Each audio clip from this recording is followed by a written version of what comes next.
This is Democracy, a podcast about the people of the United States. A podcast about citizenship, about engaging with politics and the world around you. A podcast about educating yourself on today's important issues and how to have a voice in what happens next. Welcome to our new episode of This is Democracy. This week we are going to discuss the elections in India.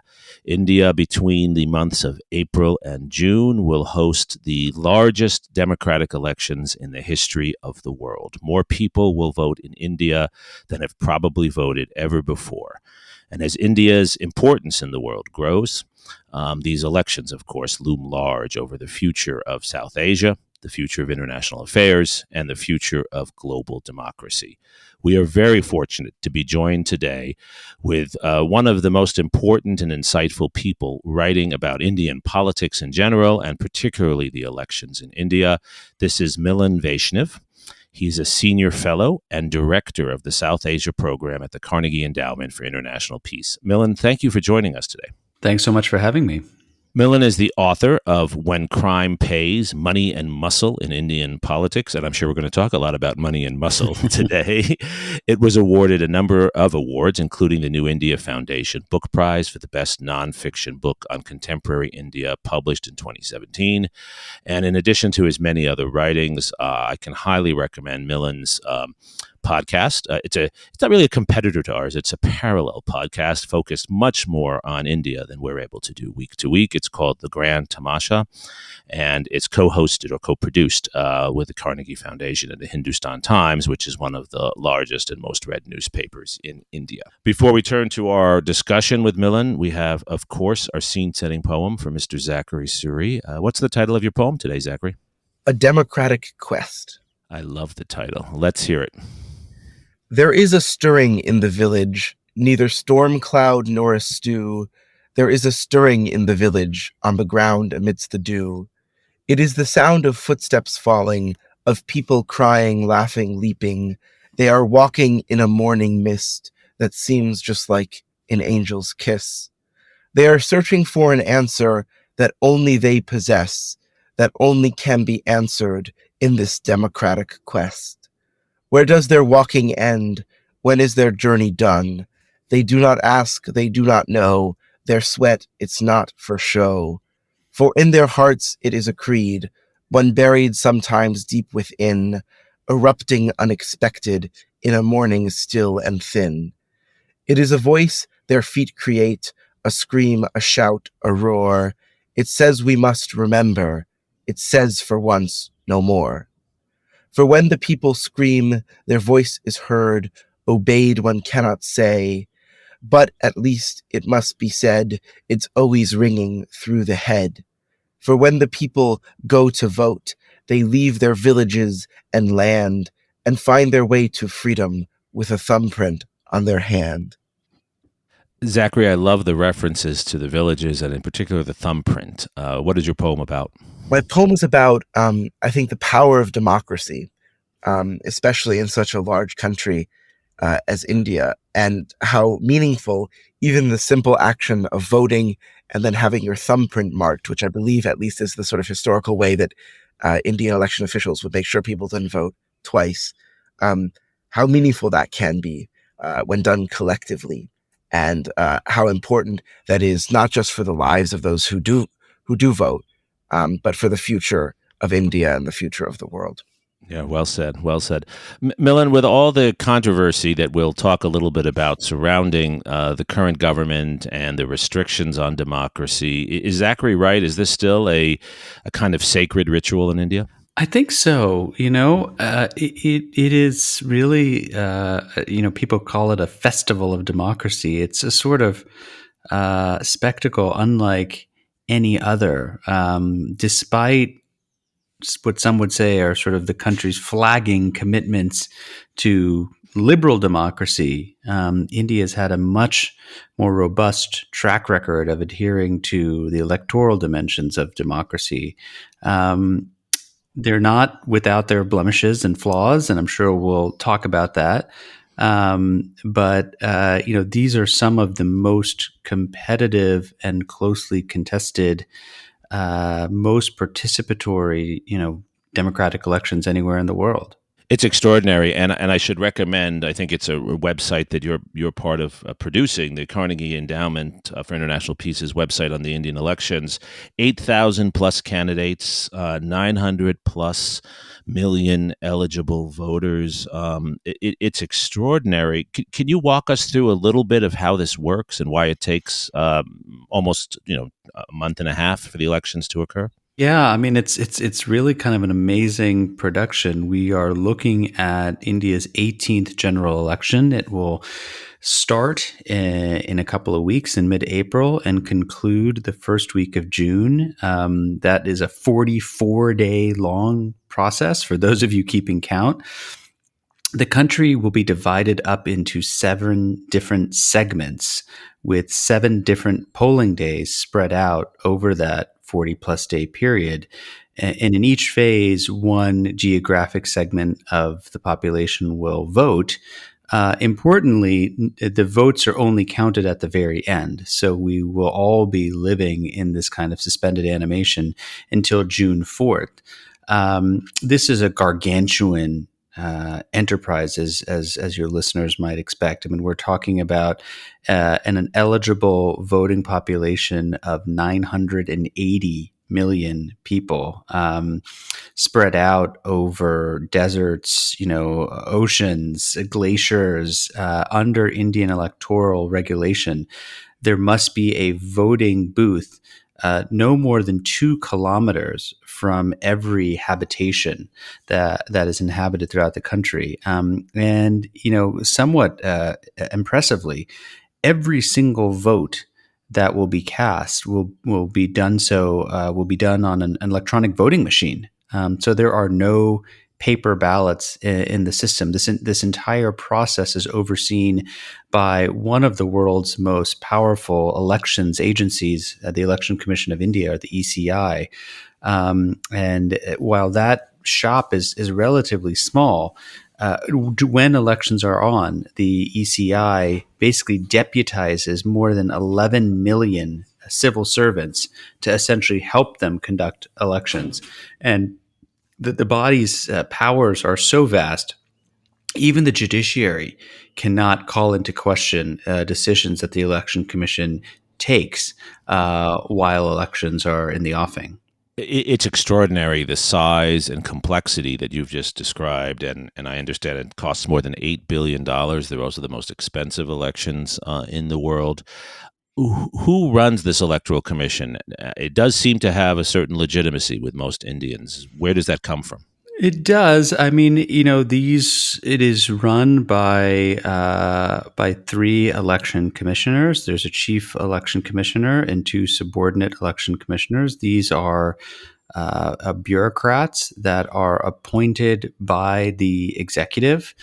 Over the years, the body has developed a kind of spirit of independence, of autonomy, of a kind of esprit de corps that allows it to function in a highly effective way. It's widely viewed as one of the most successful kind of branches of the Indian government. It has independent status under the Constitution as separate and apart from the executive.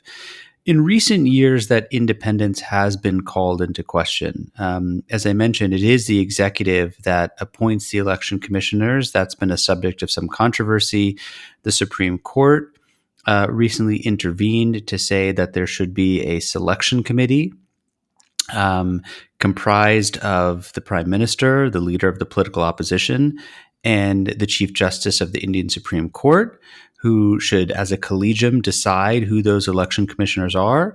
The government introduced and passed a law which created a collegium, but in addition to the Prime Minister and leader of opposition, they included another cabinet member. So they tilted the playing field towards the executive. And so that's something which I believe will come under judicial scrutiny in the months and years to come.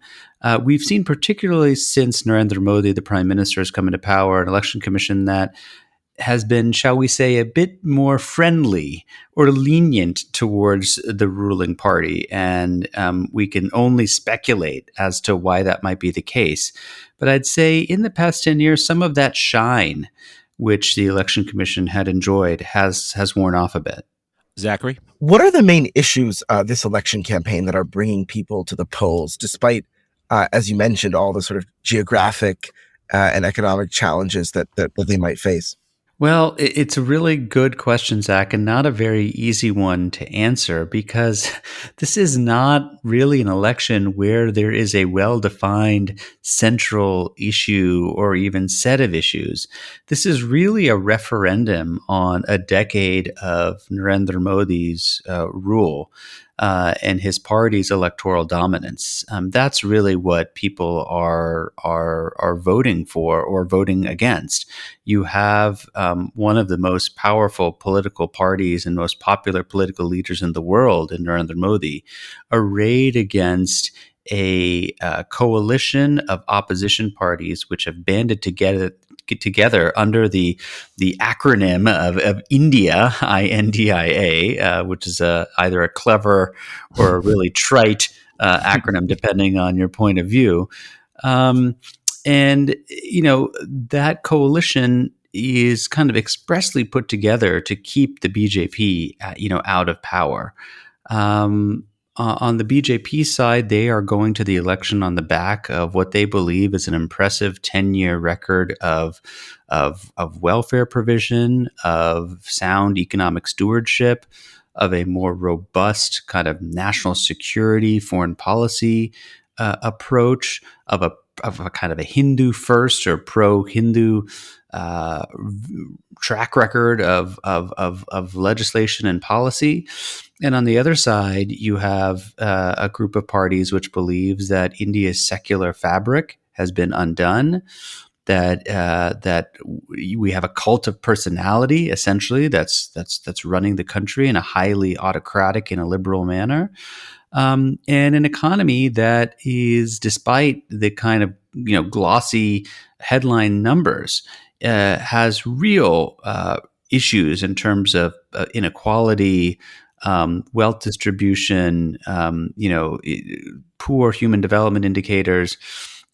So those are kind of how the two sides are lining up, but there isn't really a single motif that is guiding these elections, as there has been, say, in years past. Some of your listeners may recall 5 years ago in 2019, there was a horrific terrorist attack that took place in India just weeks before voting began that prompted a very short but very tense armed conflict between India and Pakistan that really thrust national security onto the front burner as a political issue. We don't see anything like that as of yet, although, over 44 days, a lot could happen. I think that's so well said, and it does seem as if this election is really about one person, about Prime Minister Modi, and whether you, as a voter, go along with 10 years of a very Hindu nationalist program, or whether you see yourself pulling India in a different direction or wanting to see India go in a different direction. Why are so many observers, both within India and outside of India, concerned about the future of democracy in Prime Minister Modi and the BJP's hands? Yeah, that's a really good question and a tough question, I think, to sort of summarize concisely, but let me try to do my best. I think there are three principal concerns that critics have of India's democratic trajectory. The first is a rising tide of Hindu majoritarianism. The BJP is a Hindu nationalist party, and what that means is that they believe that Indian culture is coterminous or synonymous with Hindu culture, and that in a country where 80% of the population is Hindu, Hindus reserve the right to essentially be treated as first among equals. Minorities and people of other faiths are allowed to reside in India, but in a somewhat subordinate sort of status. And we can get into sort of what that means. So I think that's that's one of the biggest critiques, right? That, you've had a country that has managed to delicately balance unprecedented diversity with robust democracy because it's embraced this idea of secularism and pluralism. And critics worry that that may be going by the wayside. The second is we've seen, and it flows from the first, is a growing intolerance for dissent or for narratives, points of view, everything from literature to movies to op-eds that contradict official government narratives, right? And the government has used sort of patriotism and loyalty to the nation as a way of basically calling out these sorts of criticisms as not anti-government or anti-Modi or anti-BJP, but anti-national. And so there's been a real chilling effect in terms of civil society discourse, the way the media operates, even the way private capital is willing or not to speak up about government policy. I'd say that's the second big critique, and then the third is a feeling that we are entering a system where there's been an excessive accumulation of power in the hands of the executive, namely in the hands of the prime minister's office and in the prime minister himself, at the expense of other branches of government like the legislature or the judiciary. And so this liberal constitutional order that was the bedrock of kind of India's 1950 constitution, which was premised on independent, impartial rule of law, checks and balances, separation of powers, guaranteed protection from state coercion. Some of these protections or guardrails have been atrophying. And so I think you take all of those things together and people say, okay, well, on the electoral dimension, really high turnout, a lot of contestation. The BJP is dominant nationally, but actually the opposition runs half of India's states. So the health check is okay there. But on the liberal commitments of Indian democracy, the space for democracy between elections, that appears to be shrinking. And I think that's what's gotten so many observers kind of riled up. And I'll just say as a footnote, there is now a bit more concern around the electoral spotlight, right? The way elections are funded, the way the Election Commission is functioning. We've seen in recent weeks and months 2 sitting chief ministers belonging to opposition parties who have been arrested, are in jail on alleged corruption charges, right? So even on the electoral domain, we're starting to see a much greater concern than in years past. And on that point, Milan, just to follow up a little bit on these illiberal elements that people are concerned about, it does seem, and I certainly felt this when I was in India in November, it does seem as if the Indian press is less free around political dissent than it was even just a few years ago. And there do seem to be a number of cases where opposition candidates have been jailed or hounded by the law one way or another, including the person who was the leader of the Congress party. Is that correct? So, I think the way to think about this is that there have been many draconian laws on the books, Jeremy, that have given the central government the authority and discretionary power to clamp down on various forms of dissent. That could be dissent coming from civil society. It could be dissent coming from the media. It could be contrary narratives emanating from the opposition. And we have seen previous governments, including Congress governments, abuse those provisions of law and that arbitrary authority to try and silence dissent. So the tools are not new by and large. What's new is 2 things. One is the intensification or the deployment of those tools. So we've seen, for instance, a 4-fold increase in cases brought by India's premier economic crimes unit against politicians since Modi has come to power. And 95% of politicians who have cases come from the opposition. Only 5% come from the ruling party. And secondly, there is a marriage of kind of illiberal or questionable laws to a narrowly pitched kind of view of what constitutes an Indian and what constitutes the nation, right? That is born out of this Hindutva or Hindu nationalist ideology that I think is different and new from, say, the excesses of Indira Gandhi during the 1970s. You've had, other points in Indian history where you've had autocratic or autocratic leaning rulers. But it's the intensification and the ideological orientation, I think, of this government that gives many people pause. Zachary? What makes this election so important for global politics? How might the result of this election change the course of international relations in the region? Yeah, that's a really good question. So let me try to break it down into a couple of different constituent pieces. So first and foremost, obviously, it's of great importance to the 1.4 billion Indian citizens, right? I mean, 1 out of every 4 voters who lives on Earth lives in India, right? So this is a big deal for a significant chunk of humanity.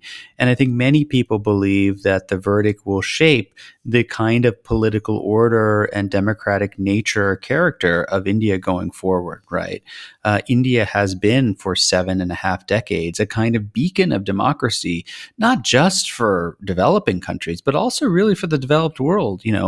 How do you balance diversity, democracy, when you have conditions of poverty, inequality, things like the caste system and so on and so forth. So I think that's where the biggest impact will be felt, right? And then there are the second order impacts of kind of global politics, right? I think what we've seen with this particular government is a heightened ambition in terms of the role it sees India playing on the global stage, right? India has long had a kind of elite consensus around this tradition of non-alignment, of saying, look, we don't want to get tied up into kind of East versus West, North versus South. We want to get along with everybody. That doctrine is still in play, but there's been a twist. India now sees an emerging multipolar world in which it makes up one of the key poles, right? So it's not just about let 1,000 voices bloom. It's that India deserves to be one of the leading voices in the world, along with China, the United States, European Union, and Russia and others. I do think that another way in which this matters clearly is the extent to which India is going to be a kind of economic engine for the global economy. We've seen this government make a lot of investments in trying to build India as a kind of global manufacturing powerhouse for the 21st century. A lot of those promises have yet to be fulfilled. But I think a third consecutive mandate for this government will give it some extra impetus to try to push forward with some of its policies and schemes to try and be, for many countries, what we refer to as the kind of China +1, opportunity. So I think this election is going to have economic ramifications. It's going to have geopolitical ramifications. And above all, it's going to have local political and democratic ramifications for the people living in India. It's extraordinary, Milan, just building on your really insightful comments, the American position, the U.S. government position on this, right? Because many of the concerns about the illiberal trends that you described so well have been vocalized by American leaders. But at the same time, President Joe Biden recently gave a state dinner to Modi in the United States. And there's clearly been an effort to reach out to India as a potential partner, particularly in future economic and military competition with China. Do you see a victorious BJP, if that's what comes out of this election, a victorious Modi government moving closer to the United States? So, first of all, I think we are likely to see a victorious BJP. I don't really think that's much in doubt. I think the debate today, as Ruchir Sharma pointed out in the lead opinion piece for the Financial Times, is the size of Modi's mandate, not whether or not he's going to receive a third mandate, right? So I think we're very much now looking at a narrow set of outcomes relative to previous elections. So that's the first point. The second point is, as you rightly pointed out, the United States has made a big strategic bet on India. This is a bet that goes back a quarter century. It is a bipartisan bet, both in the US and in India. And it is a bet that's made in some significant degree against the backdrop of growing US-China competition and the belief that India can be a bulwark against a kind of growing Chinese kind of authoritarian project. The Biden administration, I think, has signed up very much to this. It has not just kind of followed this consensus. I would say it's even elevated it. It's found new ways of working with India, despite the fact that they do have and had vocalized, including in the days and weeks leading up to this election, a lot of concern about Democratic backsliding. However, the administration does not seem willing, much like previous administrations have proved unwilling, to really force a trade-off between kind of values and interests, right? Now, part of that is due to the fact that they are worried about blowback from the Indian side. The Indians are notoriously defensive about their democracy, about perceived foreign hectoring, but also because they don't really believe they have a lot of tools in their toolkit to do very much about a country that's as large and as complicated as India is. So my expectation is that this is going to continue to be a bit of a sore point, but it's unlikely to rock the boat in such a significant way that the overall trajectory of U.S.-India ties is somehow going to be kind of derailed or rewritten. I think the only circumstances in which that could happen is if we see a real breakdown in India's polity, by which I mean a conflagration of religious or ethnic violence, a vitiation of a kind of free and fair election, or if India becomes so consumed by internal matters that it is no longer seen as an effective sort of bulwark against China, right? I don't think those things are likely in the foreseeable future, but I think those are potential red lines or conditions under which the administration might reevaluate its method of operating. That makes a lot of sense, and I want to highlight for our listeners how different this is from the U.S. relationship with India, let's say 50 years ago, when you had a President Nixon and a Indian Prime Minister Indira Gandhi, who certainly did not see themselves as partners, and where the United States often took positions, especially in the war between India and Pakistan, that were more on the Pakistani side than the Indian side. Milan, do you see this shift, this strategic shift that you've articulated so well? Do you see this as a good thing for India? Well, look, I think if you're looking at this from the perspective of India and India's interests, it makes all the sense in the world to try and forge a tighter embrace with the United States, because there is the capital India requires to continue to lift people out of poverty, to give them a better standard of living, the technology it requires to achieve transformational change, the defense manufacturing and know-how it needs to protect its borders. These are all things where U.S. assistance and partnership is absolutely vital.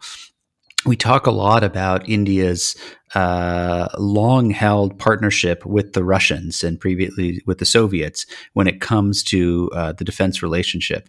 That relationship is very much intact, although it's worth pointing out that year on year the amount of defense material that India is importing from Russia has come down significantly.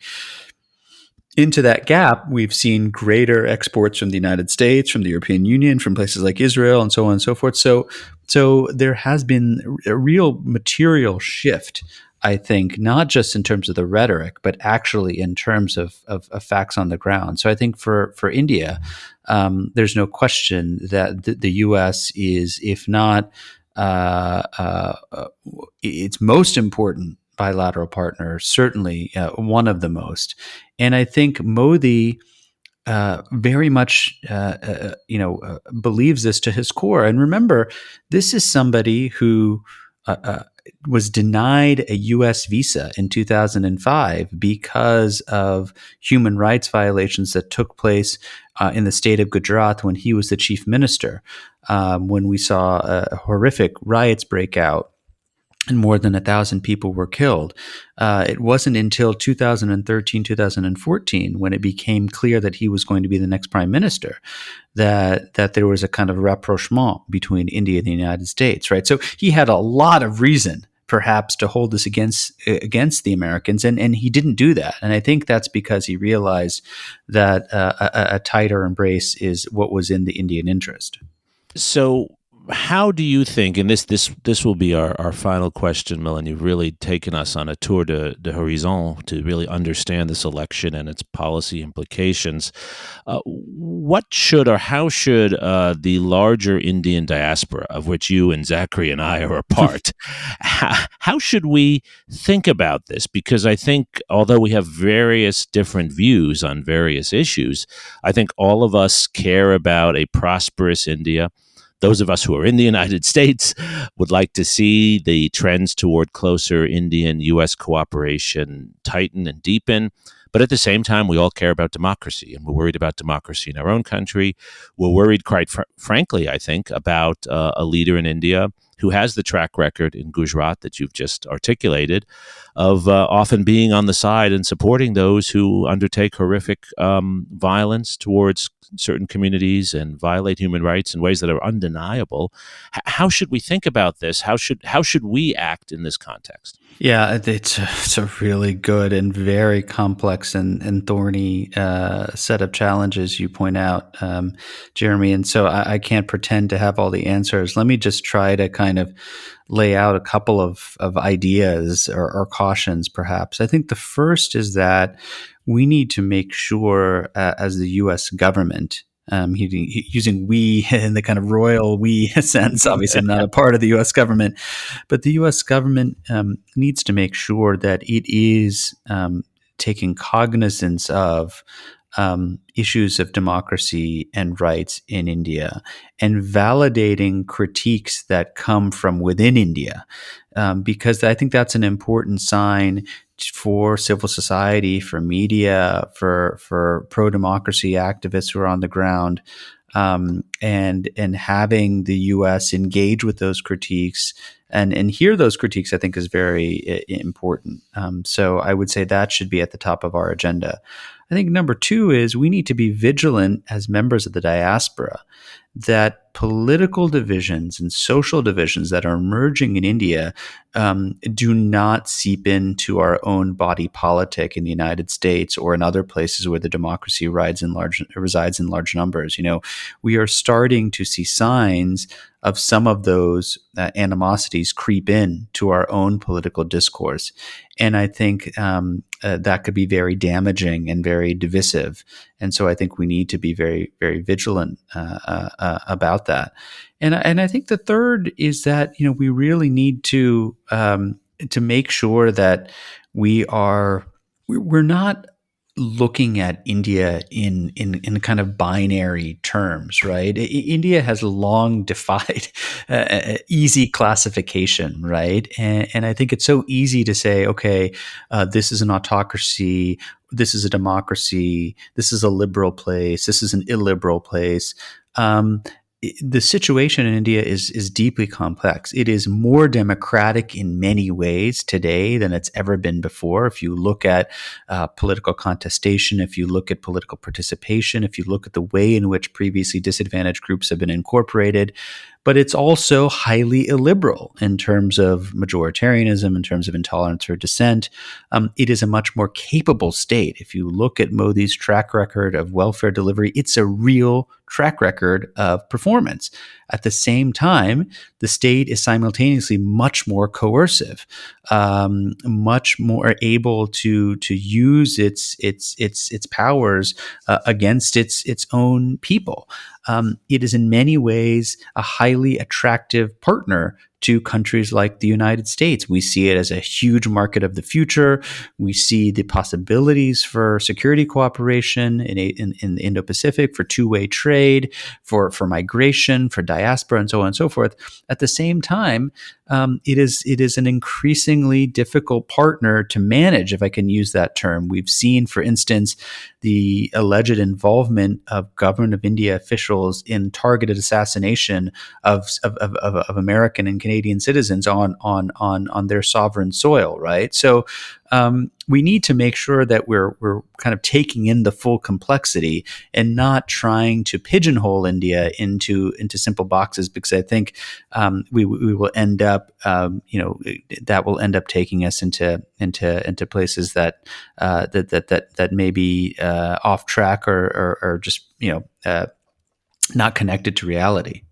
That's so well said, and it reminds me, I think, of a comment made by former U.S. Ambassador John Kenneth Galbraith, right, which was that India fits every category and none of the categories at the same time. And I think you've described and explained why.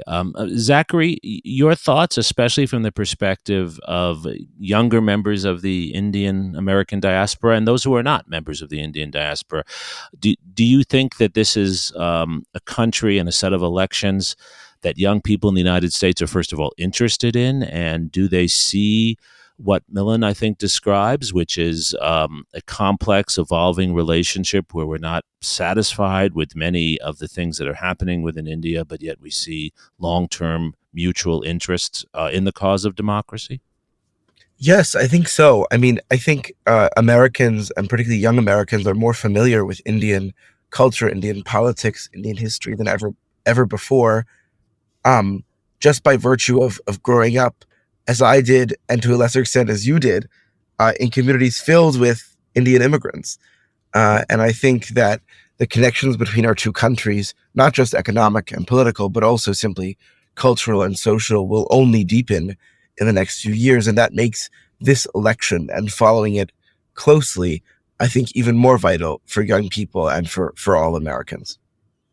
But do you think, Zachary, as Milan certainly was arguing, that although we need to care about human rights and democracy, that we can't put India in an authoritarian category and adopt a more prohibitive position in spite of some of this backsliding because of the other interests that we have? Yes, I think so. I think that those sort of social, cultural, political, and economic connections are very much worth saving and preserving, and to sort of neatly try to categorize the Indian regime or the Indian government into authoritarian or democratic would only be to sort of limit the possibilities for those connections.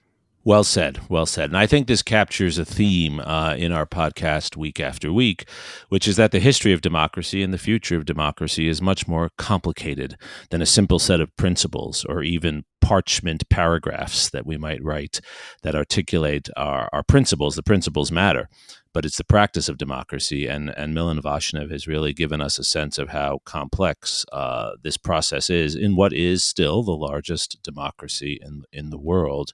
Milan Vaishnav, thank you so much for joining us today. It's really been a pleasure. Thanks for having me. I want to encourage all of our listeners once again to follow Milan Vaishnav. You can follow him on Twitter. You can listen to his podcast, Grand Tamasha. You can read his books, including When Crime Pays, Money and Muscle in Indian Politics. And I also highly recommend the Carnegie Endowment's webpage on the Indian elections, which has a really nice, succinct overview that captures in slightly more detail some of the issues that Milan really took us through and described for us in a historical context. Zachary, thank you for your lovely scene-setting poem, as always. And most of all, we want to thank our listeners for joining us for this episode of This Is Democracy.